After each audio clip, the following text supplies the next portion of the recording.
নমস্কাৰ।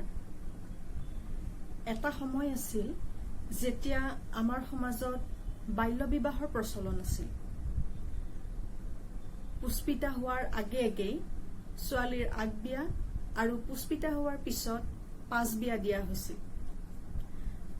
ব্ৰাহ্মণসকলৰ ক্ষেত্ৰতো এই নিয়ম অতিকে কঠোৰ আছিল। 9-10 বছৰীয়া ছোৱালী এজনীক বয়সত তেওঁতকৈ যথেষ্ট ডাঙৰ 25-26 বা কেতিয়াবা তাতকৈও বেছি বয়সৰ মানুহ এজনৰ লগত ঘৰে বিয়া ঠিক কৰে, পৰিয়ালৰ মানুহে বিয়া ঠিক কৰি বিয়া পাতি দিয়ে। সেই সময়ত ছোৱালীজনী বুজিও নাপায় বিয়া খাই নে কাণত পিন্ধে, বিয়া কি বস্তু। সমনীয়াৰ সৈতে খেলা ধূলা কৰি থকাৰ বয়সতে তেওঁৰ এদিন বিয়া হৈ যায় আৰু তেওঁ সংসাৰৰ মেৰ পাছত সোমাই পৰে। এনেকুৱাই আছিল নাৰীৰ জীৱন। কিন্তু যদিও এতিয়া আমি একবিংশ শতিকাত এই সমাজ ব্যৱস্থাৰ খুব বেছি এটা পৰিৱৰ্তন হোৱা নাই। বাল্য বিবাহ বন্ধ হল ঠিকেই, কিন্তু ছোৱালীৰ যি পৰাধীনতা, ছোৱালীৰ মত প্ৰকাশৰ যি স্বাধীনতা, নিজৰ জীৱন জীওৱাৰ যি স্বাধীনতা, সেয়া এতিয়াও সম্পূৰ্ণ সম্ভৱ হৈ উঠা নাই। এই একবিংশ শতিকাটো ছোৱালীৰ নিজৰ পছন্দ মতে নিজৰ জীৱন সংগী নিৰ্বাচন কৰাৰ অধিকাৰ সমাজে দিয়া নাই। ছোৱালী এজনীয়ে পঢ়া শুনা কৰি স্বাৱলম্বী হৈ চাকৰি কৰাৰ পিছতো তেওঁৰ পৰিয়ালৰ লোকে বা সমাজখনে নাভাবে যে তেওঁ নিজৰ জীৱন সংগী নিজে নিৰ্বাচন কৰিব পৰা ক্ষমতা তেওঁৰ আছে বা তেওঁৰ সেয়া স্বাধীনতা আছে। যদি কোনো এজনী ছোৱালীয়ে তেনে কৰিলে তেতিয়াহ'লে আমাৰ সমাজৰ হেজাৰজন মানুহে একে সময়তে কৈ উঠে, এয়া কৰিবৰ বাবেহে ইমান পঢ়া শুনা কৰিলেনে? তাৰ মানে কি? তেওঁ নিজৰ জীৱন সংগী নিজে নিৰ্বাচন কৰাৰ লগে লগে তেওঁৰ যি জ্ঞান অৰ্জন, তেওঁৰ পঢ়া শুনা, তেওঁৰ স্বাৱলম্বিতা, এইবিলাকৰ কি একো অৰ্থই নথকা হৈ গল নেকি? প্ৰেম, ভালপোৱা, এইবিলাক মানৱীয় অনুভূতি আৰু এইবোৰ আমাৰ মানসিক বিকাশৰ একোটা অংশ। যৌৱন বা কৈশোৰ কালত বিপৰীত লিংগৰ প্ৰতি আকৰ্ষণ হোৱাটো বা কাৰোবাৰ জীৱনলৈ প্ৰেম অহাটো কোনো অস্বাভাৱিক কথা নহয়, বৰঞ্চ ই এক সম্পূৰ্ণ স্বাভাৱিক প্ৰক্ৰিয়া। প্ৰেম নহাটোহে অস্বাভাৱিক। কৈশোৰ বা যৌৱনত যদি কাৰোবাৰ মনলৈ প্ৰেমৰ ভাৱ অহা নাই, সেইটোহে একেবাৰে অস্বাভাৱিক কথা। যি সময়ত সংবিধানে সমলিংগৰ মাজত বিবাহৰ অনুমতি দিছে, লিভিং টুগেডাৰৰ বাবে অনুমতি দিছে, সেনেকুৱা সময়তে কিন্তু আমাৰ সমাজত একাংশই ছোৱালীৰ ওপৰত তেওঁলোকৰ আৰোপিত যি অভিভাৱকত্ব, ইম্প'জড যিটো তেওঁলোকৰ অভিভাৱকত্ব ইম্প'জ কৰিব খোজে, তেওঁলোকে যে অভিভাৱক হিচাপে তেওঁলোকৰ কৰ্তৃত্বটো আমৃত্যু, ছোৱালীজনীৰ মৃত্যু নোহোৱালৈকে তাক খটুৱাই ৰাখিব বিচাৰে। তাৰ উপৰি আমাৰতো প্ৰচলিত কিছুমান আপ্তবাক্য আছে, কিছুমান ফকৰা যোজনা আছে, যেনে যিমানেই লাও ডাঙৰ নহওক কিয় পাতৰ তল, ছোৱালীক জোৱাই লৈ দিলেও দিয়া, জমে নিলেও নিয়া, এইবিলাকৰ দ্বাৰা এই আপ্তবাক্যবিলাক, এইবিলাক ফকৰা যোজনাবিলাক, এইবিলাক সোঁৱৰাই ছোৱালীজনীক মানসিকভাৱে হত্যা কৰা হয়, মানসিকভাৱে দুৰ্বল কৰি পেলোৱা হয়। তেওঁৰ যে নিজস্ব এটা জীৱন আছে, নিজৰ জীৱন জীওৱাৰ এটা স্বাধীনতা আছে, এইবিলাক ভাৱ যাতে তেওঁৰ মনলৈ আহিবই নোৱাৰে, সেই ভাৱবিলাক তেওঁৰ মনলৈ অহাৰ আগতেই তাক মষিমূৰ কৰি পেলোৱা হয়। আপোনাৰ সন্তানটি সেয়া ল'ৰাই হওক বা ছোৱালীয়ে হওক, সি আপোনাৰ দেহৰ অংগ, আমাৰ অযুত আশা ভৰসাৰ থল, অযুত সপোনৰ ফল আমাৰ সন্তান, সেয়া ল'ৰাই হওক ছোৱালীয়ে হওক। অন্তৰৰ সমস্ত মমতা ঢালি, আশা আকাংক্ষা ঢালি আমি সিহঁতক ডাঙৰ দীঘল কৰোঁ।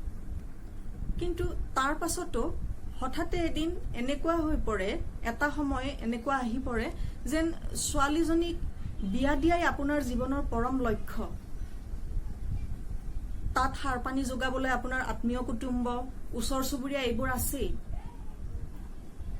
বিয়াই দিয়াই যেন ছোৱালীজনীৰ জীৱনৰ বা বিয়া হোৱাটোৱেই সংসাৰ কৰাটোৱেই যেন ছোৱালীজনীৰ জীৱনৰ লক্ষ্য তাৰ কোনো নিজস্ব স্বাধীনতা বোলা কোনো একো যেন বস্তু নাই তাই বিয়া হ'ব নে নহ'ব হলে কেনেকুৱা জীৱন সংগী তাই বিচাৰিব এইবোৰ যুক্তি বিচাৰ কৰাৰ অধিকাৰ ছোৱালীজনীক দিয়া নহয় হঠাতে আপুনি উপলব্ধি কৰিলে যে ছোৱালীজনীক বিয়া দিবৰ বয়স হ'ল গতিকে আপুনি উপযুক্ত পাত্ৰৰ সন্ধান কৰিবলৈ ধৰে এই যে উপযুক্ত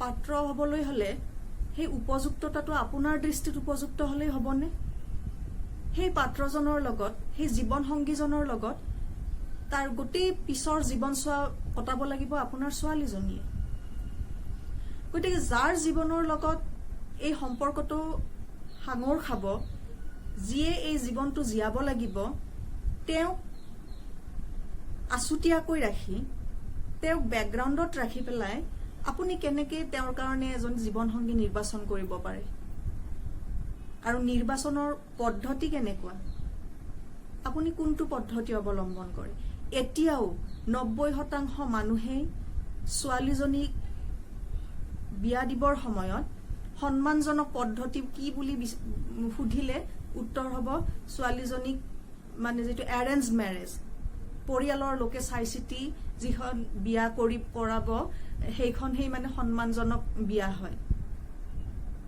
পৰিয়ালৰ লোকে চাই চিতি দিওঁতে কি হয় প্ৰসেসটো কি হ'ব পদ্ধতিটো যে কোনোবাই খবৰ দিব লৰা এজন অমুকত আছে এনেকুৱা তেওঁৰ যোগ্যতা কিহত বিচাৰ কৰা হয় তেওঁৰ সাধাৰণতে তেওঁৰ ঘৰুৱা অৱস্থা কেনেকুৱা তেওঁৰ আৰ্থিক সচ্ছলতা কিমান তেওঁৰ সম্পত্তি কিমান মূলত অতি শুনাত বেয়া হলেও এইখিনি কথাকে প্ৰাধান্য দি এজন জীৱন সংগী নিৰ্বাচনৰ কাৰণে মানে তাকো আপোনাৰ ছোৱালীজনীৰ কাৰণে আপুনি তেওঁৰ হৈ ছোৱালীজনীৰ জীৱন সংগী নিৰ্বাচন কৰে তাৰ পিছত যেতিয়া খবৰ আহিব তেনেকুৱা এজন পাত্ৰৰ সন্ধান পোৱাৰ লগে লগে আপুনি খবৰ দিব যে আপোনাৰ এজনী উপযুক্ত ছোৱালী আছে বিবাহৰ উপযুক্ত ছোৱালী আছে আৰু খবৰ পোৱাৰ পিছত প্ৰসেস আৰম্ভ হ'ব যদি ছোৱালী ঘৰৰ লগত সম্পৰ্ক কৰিব বিচাৰে লৰা ঘৰে তাৰ প্ৰথম পৰ্যায় যদি তো উচ্চ জাতৰ হলে বা বেছিভাগ ক্ষেত্ৰতে আজিকালি ৰাখি জোৰা সোৱাব যদি ৰাখি জোৰা মিল আহিল তেতিয়া হলে কইনা পক্ষৰ ছোৱালীৰ দেউতাকে লৰা পক্ষক নিমন্ত্ৰণ দিব যে আপোনালোকে আমাৰ ছোৱালীজনী চাবলৈ আহিব পাৰে আমাৰ ছোৱালীজনীক চাবলৈ আহিব পাৰে কি চাবলৈ আহিব আপোনাৰ ছোৱালীজনী পণ্য নেকি দোকানৰ সামগ্ৰী নেকি কি চাব তেওঁলোকে বলিৰ পথাৰ দৰে ছোৱালীজনীক সজাই পৰাই আপোনালোকে যে মানুহে ঘৰৰ আগত উলিয়াই দিয়ে যিজনী ছোৱালীক ইমান দিনে আপোনালোকে ছোৱালীজনী দেখিবলৈ কেনেকুৱা তাইৰ মাত কথা কেনেকুৱা এইবিলাক সকলো তাৰ সকলো সমস্ত দোষ গুণ অগ্ৰাহ্য কৰি আপোনালোকে বুকুৰ মৰম ঢালি ডাঙৰ দীঘল কৰে সেইজনী ছোৱালীক হঠাতে এদিন অচিনাকি মানুহ এঘৰৰ আগত পণ্য সামগ্ৰীৰ দৰে কেনেকৈ উলিয়াই দিব পাৰে এজাক মানুহ আহি ছোৱালীজনীক চাব তাক যিমান পাৰি সজাই পৰাই আগত উলিয়াই দিব ভৰিৰ আঙুলিৰ পৰা মূৰৰ চুলিলৈকে তন্নকৈ তেওঁলোকৰ দৃষ্টি বাগৰিব আৰু এনেকুৱা মানুহ থাকে এনেকুৱা কিছুমান দৃষ্টি থাকে যাৰ আগত হেনেকুৱা দৃষ্টিৰ আগত আপোনাৰ ছোৱালীৰ কাপোৰৰ মাজতো উলংগ হৈ পৰে বহু ক্ষেত্ৰত কিছুমান ক্ষেত্ৰত ইয়াতকৈও আচৰিত মই দেখো গাঁও অঞ্চলত যেতিয়া মানে বিবাহ উপযুক্ত ছোৱালী যদি ঘৰত আছে মাক দেউতাকে অতি সহজে কৈ দিয়ে আমাৰ ছোৱালীজনীৰ কাৰণে গ্ৰাহক আহিছে আপোনাৰ ছোৱালীজনী দোকানৰ সামগ্ৰী আপুনি তাইক গ্ৰাহকৰ হাতত গতাই দিব বিক্ৰীৰ সামগ্ৰী নেকি আপোনাৰ ছোৱালীজনী আপুনি কেনেকৈ নিজৰ সন্তানটিক ইমান অপমান কৰিব পাৰে তাৰ পিছত কি হয়, দোকানত আমি যেনেকে বস্তু পণ্য নিৰ্জীৱ সামগ্ৰী বিচাৰি যাওঁ, গৈ পেলাই এইটো ৰং পছন্দ নহল, এইটোৰ অমুকটো হলে ভাল আছিল, ইয়াৰ বাটনটো ইয়াৰ ষ্টিচটো অমুকত থাকিলে ভাল আছিল, এইটো মোলৈ ছুটি হল, এইটো অমুক হল তমুক হল, ঠিক তেনেকুৱাকৈ মানুহ এঘৰে চাই চিতি গৈ আপোনাৰ ছোৱালীজনীক তেনেকুৱা নিৰ্জীৱ সামগ্ৰীৰ দৰে তাইক পৰীক্ষা কৰিব। যদিও হাতেৰে লিৰিকি বিদাৰি নাচায়, দৃষ্টিয়ে সেই সকলোখিনি কাম সম্পূৰ্ণ কৰে।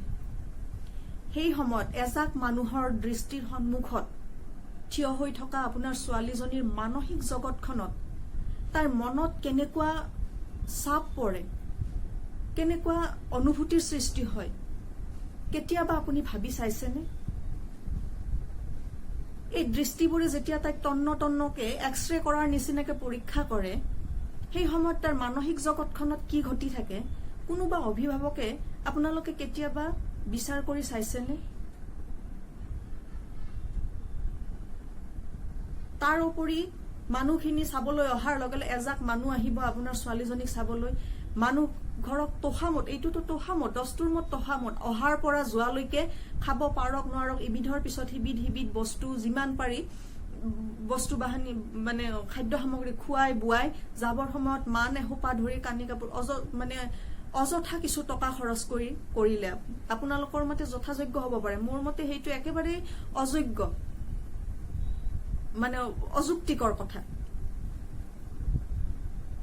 মাছে মঙহে মানে হিয়া জুবুৰে খাই বৈ আপোনাৰ ঘৰৰ পৰা মানৰ নামত কানি কাপোৰ লৈ গৈ দুদিন পিছত মানুহ ঘৰে খবৰ দিব যে আপোনালোকৰ ছোৱালীজনী আমাৰ পছন্দ নহয়। এই যে পছন্দ নোহোৱা বুলি খবৰটো আহে, তাৰ পাছত আকৌ আপোনাৰ ছোৱালীজনীৰ মানসিক জগতখনত এই খবৰটোৱে কেনেকুৱা প্ৰভাৱ পেলায় আপোনালোকে তাক কেতিয়াবা বুজিবৰ চেষ্টা কৰেনে?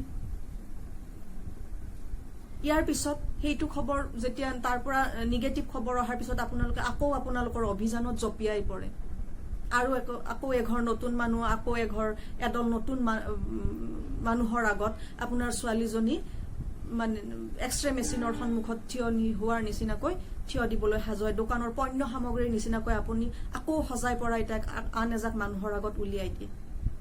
এনেকে যদি দুবাৰ তিনিবাৰ নাকচ হোৱাৰ পিছত লাহে লাহে তাইৰ মন ভাঙি আহিবলৈ ধৰে, তাইৰ মানসিক জগতখনত চাপ পৰে, কাৰণ ইতিমধ্যে সমালোচনা কৰিবলৈ আকৌ ওচৰ চুবুৰীয়া আছেই। দুই তিনিঘৰ মানুহ আহিলে ছোৱালীজনীক নাকচ কৰি গ'ল, তাৰ নিশ্চয় কিবা খুঁত আছে। খুঁতটো কি? আপুনি পিতৃ মাতৃ হিচাপে আপোনাৰ ছোৱালীজনীৰ আপুনি কিবা খুঁত দেখে নেকি?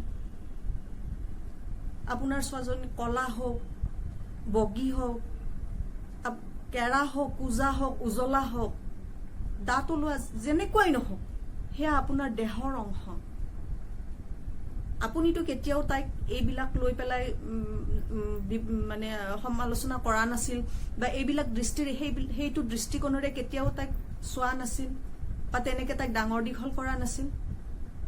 আপোনাৰ দেহৰ অংগটিক হঠাৎ কোনো এদল মানুহ আহি পেলাই তেনে খুঁত উলিয়াবলৈ যিটো সাহস পায়, সেই সাহসটো কোনে দিয়ে? আপোনালোকে নিদিয়ে জানো? পণ্য সামগ্ৰীৰ দৰে সজাই পৰাই তাইক তেওঁলোকৰ আগত আপোনালোকে উলিয়াই নিদিয়ে জানো? ছোৱালীজনীয়ে যিখন ঘৰত জন্মিলে, ডাঙৰ দীঘল হৈ জীৱনৰ 25-26টা বছৰ কটাই, সেইখন ঘৰ এৰি তাই আন এখন ঘৰলৈ যাব, য'ত জীৱনৰ বাকী ভগৱান সকলো ঠিকে থাকে থাকিলে তাইৰ আমৃত্যু য'ত জীৱন কটাব, সেইখন ঘৰ বাছনি কৰাৰ অধিকাৰ ছোৱালীজনীৰহে থাকিব লাগে। এটা পৰিৱেশৰ য'ত তাই ডাঙৰ দীঘল হ'ল, সেইটো পৰিৱেশৰ পৰা গৈ য'ত আন এটা পৰিৱেশ, সম্পূৰ্ণ এটা বিপৰীত পৰিৱেশ, য'ত তাই জীৱনটো কটাব লাগিব, সেইটো তাইৰ উপযোগী হয়নে নহয়, সেইটো তাইৰ মনঃপুত হয়নে নহয়, সেই অধিকাৰটো, সেইটো চোৱাৰ অধিকাৰ ল'ৰাৰ নে ছোৱালীৰ? ছোৱালীৰহে সেই অধিকাৰটো থাকিব লাগে। তাৰ সলনি আমি ল'ৰা ঘৰৰ মানুহ আহি উপৰ্যুপৰি এদলৰ পিছত আনদল মানুহ আহি বংশ পৰিচয় সকলো ঘৰ গৃহস্থী কেনেকুৱা সকলো তন্নকে পৰীক্ষা কৰি পাৰিলে ছোৱালীজনীক লাৰি পিটিকি চাই মানে পৰীক্ষা তেওঁলোকৰ উপযুক্ত হয় নে নহয় পৰীক্ষা কৰি তেওঁলোকৰ ঘৰলৈ নিবলৈ সাজু হ'ব। কিয় কিয় আপোনালোকে বুজি নাপায়? কিয় আমি এইটো কথা বুজি নাপাওঁ? কিয় ছোৱালীজনীক আমি বিয়াৰ 20-22 বছৰ হোৱাৰ লগে লগে আমি ছোৱালীজনীক নিজৰ দেহৰ অংশটিক ইমান দিনে আতল তোলকৈ নিজৰ অন্তৰৰ মৰমেৰে ডাঙৰ দীঘল কৰা ছোৱালীজনীক বিয়াৰ বয়স হোৱাৰ লগে লগে আমি কিয় পণ্য সামগ্ৰীৰ দৰে ব্যৱহাৰ কৰিবলৈ লওঁ? কিয় তাই আমাৰ চকুৰ কুটা দাঁতৰ শাল হৈ পৰে? যেন বিবাহ উপযুক্ত ছোৱালী এজনী ঘৰত থকাটো ঘৰখনৰ বাবে যেন এটা অভিশাপহে। মাক দেউতাকৰ ভাত পানী নোহোৱা হয়, চিন্তা টোপনি নোহোৱা হয়। কিয় তেনেকুৱা হ'ব লাগে? একমাত্ৰ বিয়া দিবৰ কাৰণে আপোনালোকে ছোৱালীজনীক জন্ম দিছিলে নেকি? তাইক উপযুক্ত কৰি গঢ়ি তুলি তাইক স্বাৱলম্বী কৰি তাই যদি নিজে স্বাৱলম্বী হয় তেতিয়াহ'লে তাই পৰমুখাপেক্ষী কিয় হ'ব লাগে? বিয়াই তাইৰ জীৱনৰ অন্যতম লক্ষ্য কিয় হ'ব লাগে? তাই সেই সময়ত মানসিকভাৱে বিয়াৰ বাবে সাজু হয় নে নহয়, তাই বিয়াত বহিব বিচাৰিছে নে নাই, বিচাৰিছে যদি তাইৰ জীৱন সংগী তাই কেনেকুৱা হোৱাটো বিচাৰিছে, এইবিলাক জানিবলৈ আপোনালোকে কিয় চেষ্টা নকৰে? ছোৱালী এজনী তাই ছোৱালী হ'ল বুলিয়েই তাইৰো এটা জীৱন আছে, তাইৰ এটা মন আছে, তাইৰ কিছু আশা আকাংক্ষা আছে। একমাত্ৰ অভিভাৱক হোৱাৰ স্বাৰ্থত আমি তাইৰ সকলো আশা সপোন মহিমূৰ কৰাৰ দিয়াৰ অধিকাৰ আমাৰ নাই। আৰু অভিভাৱকত্ব মানে এইটো নুবুজায় যে আমাৰ সকলো মানে যিটো আমাৰ আশা আকাংক্ষাবোৰ আমি সন্তানৰ ওপৰত জাপি দিম। অভিভাৱক প্ৰকৃততে সেইজন যিজনে নিজৰ সন্তানজনক এটা উচিত পথত গাইডহে কৰে। আমি সন্তানক আমি গাইডহে কৰিব লাগে যাতে সিহঁতে ভুল পথে নাযায়, সিহঁতৰ শুদ্ধ পথত পোহৰ দেখুৱাই বাট দেখুৱাই নিয়াটোহে অভিভাৱকৰ দায়িত্ব। আমাৰ আশা আকাংক্ষা আমাৰ ইচ্ছা অনিচ্ছাবোৰ সিহঁতৰ ওপৰত জাপি দিয়াটো অভিভাৱকত্ব নহয়। 18 বছৰ বয়সৰ পিছত আইনেও আনকি ব্যক্তি স্বাধীনতা দিছে। পঢ়ি শুনি উপযুক্তভাৱে সংস্থাপিত হোৱা বা 20-22 বছৰীয়া ছোৱালী এজনী তাইৰো এটা ব্যক্তি স্বাধীনতা আছে যিটো আইনে দিবই নালাগে। তাই এজনী ব্যক্তি, এটা মানুহৰ সমাজৰ তাইও এজনী মানুহ, তাই এটা পৃথক সত্তা। আপুনি মই অভিভাৱক হ'ব পাৰো, আমি অভিভাৱক হলেও আমাৰ তাইৰ যিটো ব্যক্তিত্ব, তাইৰ যিটো ব্যক্তিসত্তা, সেই ব্যক্তিসত্তাত আঘাত কৰাৰ অধিকাৰ কিন্তু আমাৰ নাই, আপোনাৰ নাই, মোৰো নাই। তাইৰ নিজস্ব যিটো ব্যক্তিসত্তা আছে, তাইৰ নিজস্ব এটা সুকীয়া যিটো তাইৰ পৰিচয় আছে, সেই সুকীয়া পৰিচয়, সেই ব্যক্তিসত্তা সহ সেই স্বাভিমান, সেই আত্মসন্মান সহ তাই জীয়াই থকাৰ অধিকাৰ, সম্পূৰ্ণ অধিকাৰ আছে। আৰু সেই অধিকাৰ আইনে দিছে। গতিকে সেই অধিকাৰ তাইৰ পৰা কাঢ়ি অনাত আপোনাৰ মোৰ কোনো অধিকাৰ নাই। আৰু ছোৱালী চোৱাৰ নামৰ এই প্ৰথাটোৰ দ্বাৰা তাইক মানসিকভাৱে হত্যা কৰাৰ অধিকাৰো আপোনাৰ মোৰ নাই। ছোৱালীজনীৰ ঠাইত এবাৰ নিজক থিয় কৰাই চাওক। এডাল চিকাৰী চকুৰ সন্মুখত আপুনি নিজে থিয় হৈ চাওক, আপোনাৰ অনুভৱ কেনেকুৱা হ'ব? এতিয়া হয়তো ক'ব পাৰিব যে এয়া আমাৰ চলি অহা পৰম্পৰা, গতিকে এয়া সমাজৰে অংগ। ছোৱালী চাব অহাটো আমাৰ অতীজৰ পৰা চলি অহা পৰম্পৰা। বাল্য বিবাহো এটা পৰম্পৰা আছিল। সেনেকুৱা অলেখ প্ৰথা আৰু পৰম্পৰা ইতিমধ্যে যিবিলাক অযোগ্য, সমাজৰ বৰ্তমান যুগত অযোগ্য বিবেচিত হৈছে বা অযুক্তিকৰ বুলি বিবেচিত হৈছে, সেইবোৰৰ বিলোপ সাধন কৰা হৈছে বা সেইবোৰ লুপ্ত হৈ গৈছে। পৰম্পৰা, লোকাচাৰ এইবিলাক মানুহেই বনোৱা, আপুনি মই সৃষ্টি কৰা, আপোনাৰ মোৰ নিচিনা মানুহে এসময়ত সৃষ্টি কৰা। কিন্তু এই একবিংশ শতিকাত য'ত গোটেই পৃথিৱীখনেই মানুহৰ আঙুলিৰ ঠাৰত নাচে, য'ত বিশ্বায়নৰ যুগ বুলি কোৱা হয়, এই বিশ্বায়নৰ যুগত আপুনি মই যদি এই অযুক্তিকৰ, অশান্তিকৰ কিছু পৰম্পৰা, এই পৰম্পৰাক খামুচ মাৰি ধৰি থকাটো শোভা পায় জানো? মানসিক স্বাস্থ্যক লৈ বৰ্তমান গোটেই সমাজ উদ্বিগ্ন। এটা সময়ত আমি শাৰীৰিক সুস্থতাকে সুস্থ ব্যক্তিত্ব বুলি ভাবিছিলো, কিন্তু এতিয়া প্ৰমাণিত হৈছে বা সঘনেই আলোচিত বিষয়টো হৈছে মানসিক স্বাস্থ্য। মানসিক স্বাস্থ্য ঠিক নাথাকিলে শাৰীৰিক সুস্থতায়ো মানুহক সুস্থ কৰি ৰাখিব নোৱাৰে। আপোনাৰ মোৰ এই আচৰণে, বাৰে বাৰে ছোৱালীজনীক পণ্য সামগ্ৰীৰ দৰে কৰা ব্যৱহাৰে তাইক ডিপ্ৰেছনত ভুগাব পাৰে, তাইৰ মানসিক স্বাস্থ্যৰ অৱনতি ঘটাব পাৰে বা ঘটায় বহু ক্ষেত্ৰত। 2-3বাৰ নাকচ হোৱাৰ পিছত ছোৱালীজনী হতাশাত ভোগে, আৰু ইয়াৰ বাবে দায়ী আপুনি আৰু মই, আপোনাৰ মোৰ নিচিনা অভিভাৱক, যিয়ে ছোৱালীজনীক পণ্য সামগ্ৰীৰ নিচিনাকৈ আনৰ আগত উদঙাই দিওঁ, আনৰ আগত উলিয়াই দিওঁ।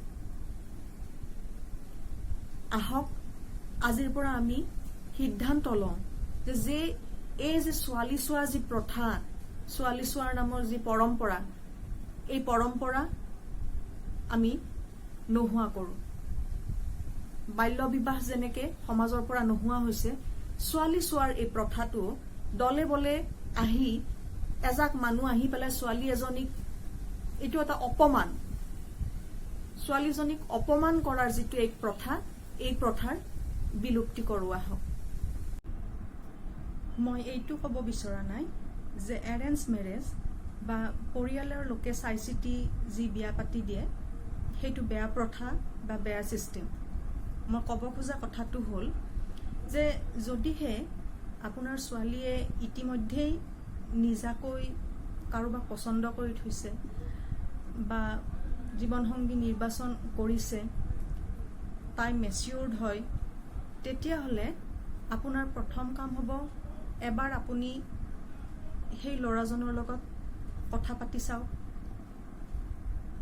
আৰু আপোনাৰ ছোৱালীৰ উপযুক্ত হয় নে নহয় সেই বিষয়ে এবাৰ বিবেচনা কৰি চাওক।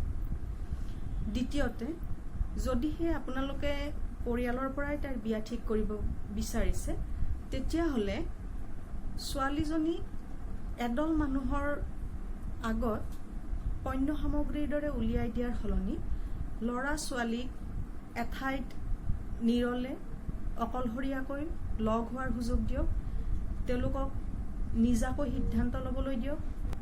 যদি পৰস্পৰে পৰস্পৰক বুজি পায়, ইজনৰ লগত সিজনৰ কথাৰ মিল হয়, মত মিলে আৰু নিজে বিচৰা ধৰণে সুখী হ'ব পাৰিব বুলি বা নিজৰ পচন্দৰ বিচৰা ধৰণৰ সংগী সেইজনে হয় বুলি ভাবে, তেতিয়াহ'লে তাৰ পিছত আপোনালোকে পিছৰ পৰ্যায়লৈ আগবাঢ়ক। তাৰ আগতে এদল মানুহৰ আগত আপোনাৰ ছোৱালীজনীক পণ্য সামগ্ৰীৰ দৰে উলিয়াই দিয়াৰ প্ৰথাৰ পৰা আপুনি বিৰত থাকক। ধন্যবাদ।